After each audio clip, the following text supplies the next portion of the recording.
Today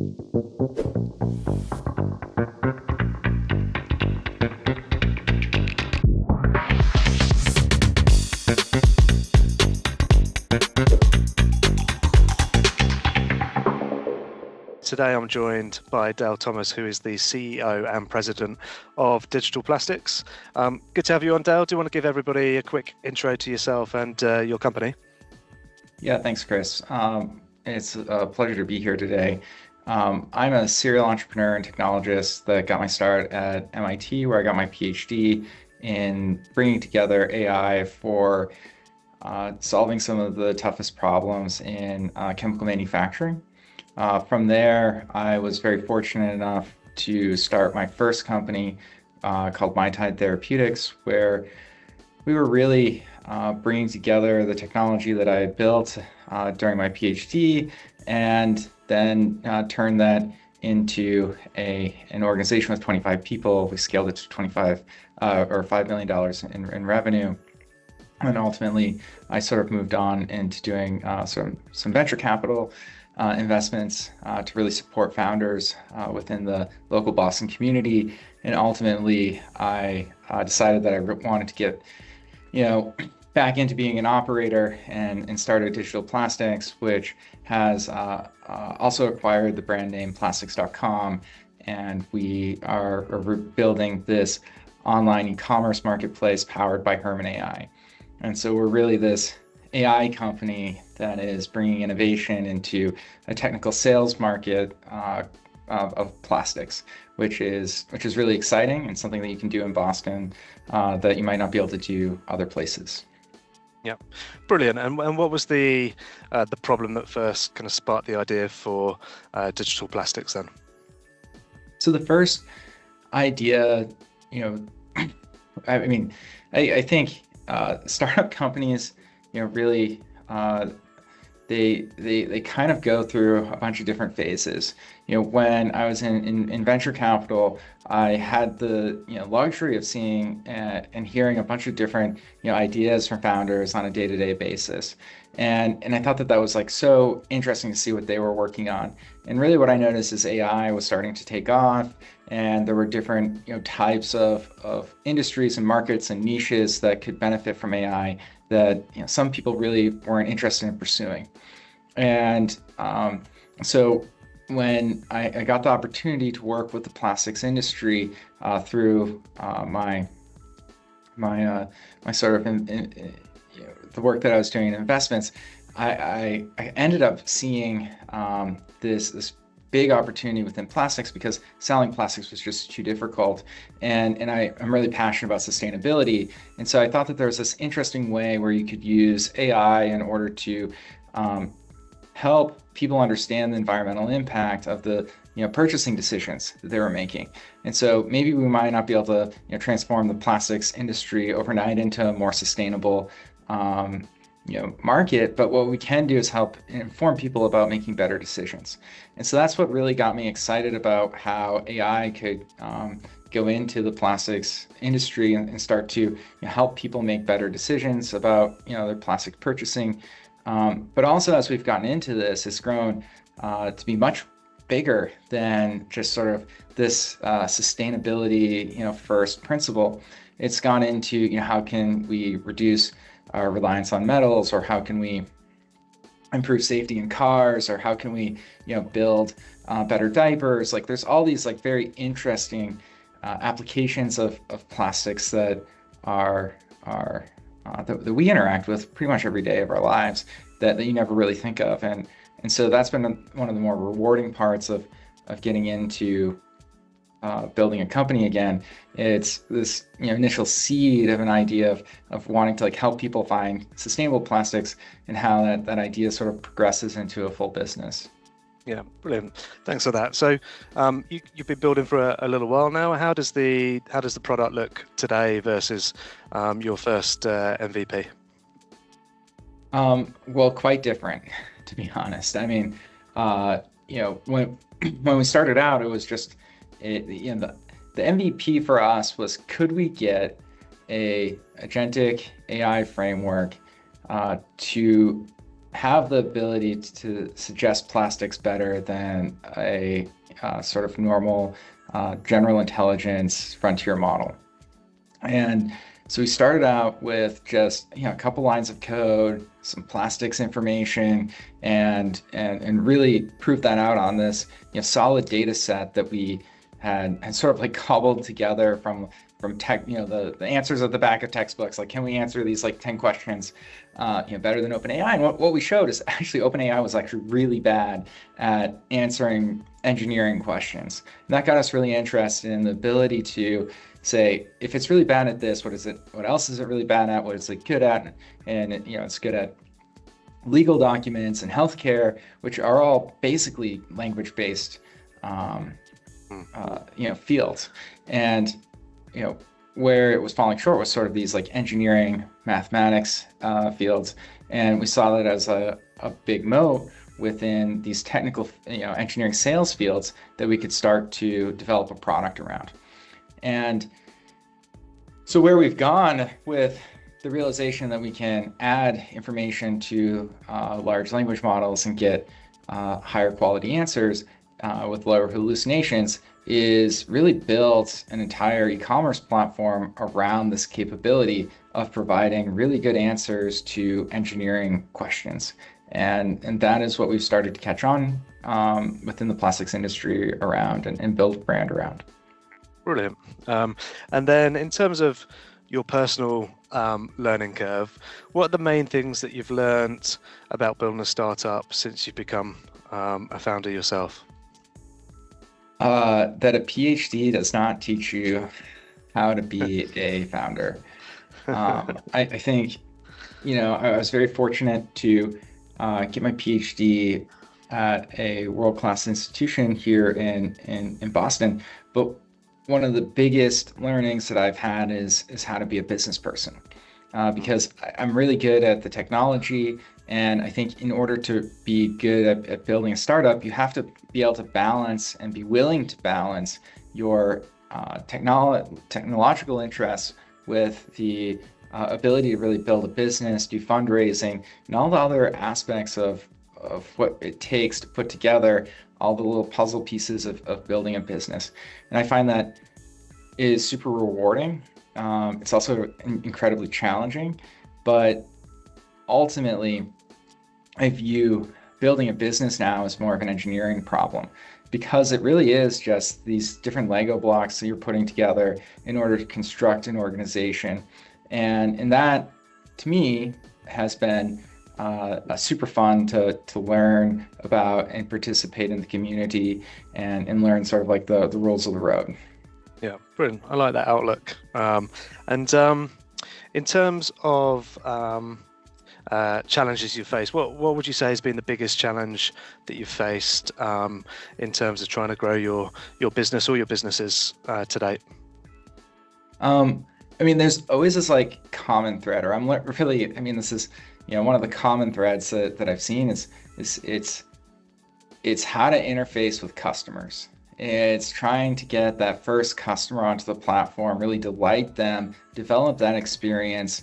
And in learning how to interface with customers was really difficult for me coming from MIT, right? Like, our customer was the US government for most of my PhD work. And they're a great customer, right? Like, they just keep sending you money. Most customers, you have to earn a lot of confidence and trust in order for them to take the time out of their day to take the risk on a startup, to invest their time with you. And I've learned to really cherish customers' time and to do as much as I can to make our products as useful as possible to customers, because I feel like if you can build that the confidence and trust within the customer base, then everything else becomes a lot easier. And in my first startup, it took me a long time to build that confidence and trust, because I didn't really have a method of doing that or engaging with people. Nowadays, it's all about like picking up the phone and giving them a call, emailing, just being present, and being a known commodity within the new industry is really it's really a good way to go about it, is what I found. Yeah. And in terms of building out your team, what advice would you give to other founders that are going to be trying to scale their engineering orgs? Tough question. I really think like learn how to delegate. I think when you're an engineer, you really want to get into the day-to-day engineering problems, and that's not the best use of your time. The best use of your time is really working with customers, doing fundraising, getting those engineers the resources that they need in order to solve engineering problems. I think where I see a lot of early stage founders sort of tripping up is they want to be in the lab, they want to be writing the code, but being a CEO is a full-time job, and it spans the cultural aspects, it spans the financing aspects, and it spans the engineering aspects. And you are ultimately responsible for the engineering aspects. So like find a really good person that you trust and work with them really closely and build a great business, because it's being a CEO is a full-time job. Yeah, cool. And if we talk about we continue to talk about hiring, what's been the most difficult role that you've had to hire for, and what was the reason or reasons behind that? I think the most difficult roles that I continue to hire for really tend to be like board members, right? Like if you view the CEO role, one of the best pieces of advice I ever got is CEO is middle management, and so hiring board members is one of the most challenging things, because there's a lot of dynamics that go on at the board level, and they're really your partners for getting to like the next step, doing that next fundraise, to helping provide that advice to you on a strategic level where you might really be focused on like the engineering aspects. The board is really there to support you, to pull you out of that day-to-day, help you with the strategic aspects, but they're also your boss. So it's like hiring your boss, and there's a lot of input from other board members, and then there's a lot of input from investors that are in the company. And so that is one of the more challenging things that I find to hire the right people in order to enable the scale of the business. And on that note, is there any, having gone through that process multiple times, is there any advice that you pass on to others that are currently or going to be going through that process in terms of trying to find the right board members for their business? I personally look for board members that complement my weaknesses, and my weaknesses are marketing and sales, or they're fundraising, or they're not like technology based at all. And I find that if you find people that respect you for your accomplishments, and you respect them, and you show that respect, and there tends to be like this chemistry that develops over a dinner or a lunch. These are not conversations that that I do just like over a Zoom call in order to create a relationship with a board member. It's like kind of like getting married, at the board level. And I think another thing to consider is I think a lot of technical founders are scared to hire their first board member, or to bring their first board member on, because they're afraid that they're going to give up control of their vision. And what I would say is that's a very scary thing to do for the first time, which is to have other people really contribute to your vision. And finding the people who see your vision and are like, I just want to help you because I've already gone through this process like 3 times. I don't want to be an operator of a company, but I want to support you to achieve your goals is a key element. You'll notice some of the best leaders in the world, right? Their boards are constructed by people that they kind of like trust the most. Like Elon has his brother on the board. I might not suggest doing that personally, but it's all about trust at that level. And I think the best thing that I've ever done when building a company is to focus on building the right board. Yeah, brilliant. Awesome advice there. Thanks for that. And then one more question in terms of building, hiring, etc. How do you personally spot startup DNA in candidates? Oh, I spent a lot of time thinking about how to spot the right people for the team. There's a couple of different ways that I really approach hiring. One is, are they intellectual? And we've seen some of the brightest people. We get a lot of applications to our positions. However, that's not really enough to join our team. You really have to be a well-rounded person from a cultural perspective. And then you also have to sort of have, just like what you said, like, Chris, like that startup DNA, because it's really easy to have startup DNA coming out of college. There's no risk, there's no family, there's no, experience at large companies, like moving really slow. And so in order to truly figure out who is going to join a team, you have to evaluate it sort of like on all three fronts.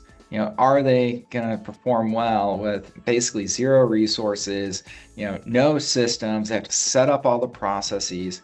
And the way that, I have come to do interviews is sort of, you have your job description, you sort of like have the key things that you're hiring for, those key traits. But then very quickly in the job interview process, I transition over to asking more about how they view things more culturally, right? Like how they work, how they, build projects, where have they, run into problems, really trying to see if they take responsibility. Because if they take responsibility for their projects, and like you can tell in how they talk, because they'll be very passionate about it. It went wrong, I was disappointed in, like those types of keywords, help you hone in on somebody that's taking responsibility. And in a startup, everybody has to take responsibility. And the other thing that I look for besides responsibility is the like not too big of a company vibe, where they are like, I will roll up my hands and do everything that needs to do to like make this team and this organization successful. Yeah, brilliant. Very interesting perspective there. Thanks for that. So obviously you're building in Boston, which is great. What advantages or difficulties do you see building in Boston versus SF or New York?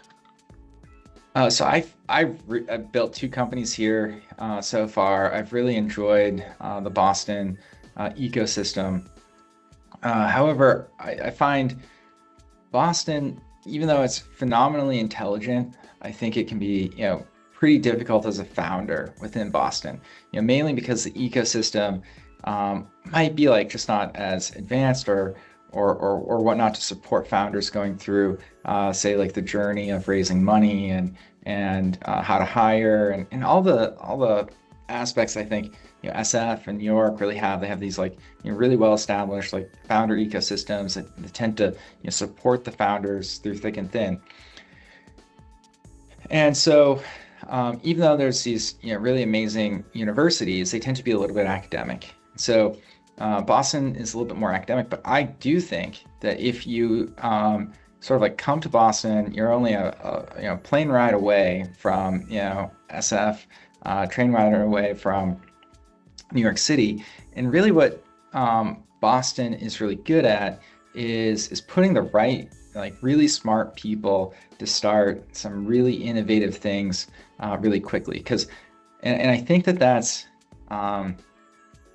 sort of like a really big bright spot, right? We've had TripAdvisor, we've had Wayfair, we've had like a number of these like really big organizations grow up really quickly.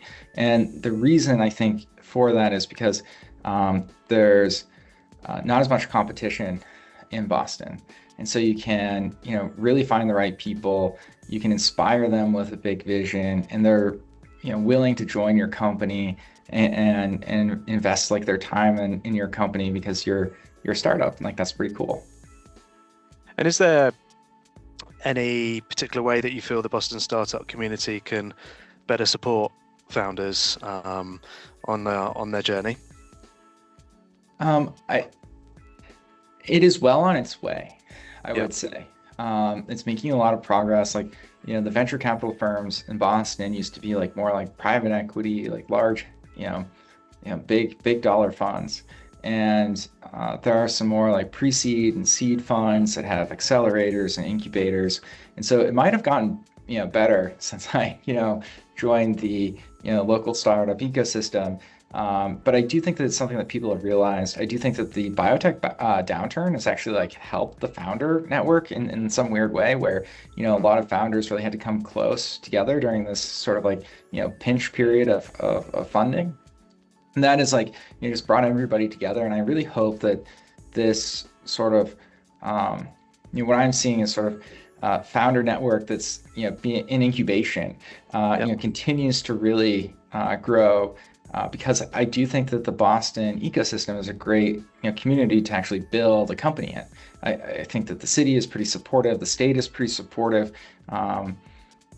It's just there's universities, there's talent, like it's great. Yeah, and you mentioned earlier that a great piece of advice you got was to see the CEO position as a middle management role. What other great pieces of advice or piece of advice have you received from another founder or advisor? The other piece of advice that I've really gotten that I tell everybody all the time is that everybody in a startup is an owner. Yeah. And everybody in a startup should really act as an owner. I think that the employees within startups don't understand usually the value of the options that they are receiving as part of their compensation packages, and because they don't technically like have that like value in the bank account, they can't spend it. They look at it as like paper money. And what I would say is like, those options are real. And when you're a small team, 3 to 10 people, like your contribution is real on making, those options turn into something. And so if you act like an owner every day and you own and take responsibility for what you're doing, just like as if you were starting your own business, I think the likelihood of those options being something someday is much higher. And so I really think that everybody in a startup should, act like an owner. Yeah, absolutely. And in terms of dealing with the peaks and troughs that naturally come from building out a startup, how do you personally help yourself still stay sane, motivated through those ups and downs?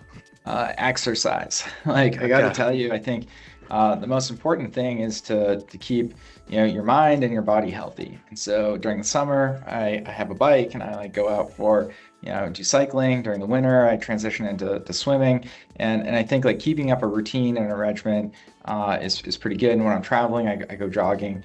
And as a CEO, like I travel a ton, so I've been doing like a lot of jogging recently, but it's a fun time. Yeah, brilliant. Well, listen, Del, thank you very much for joining today.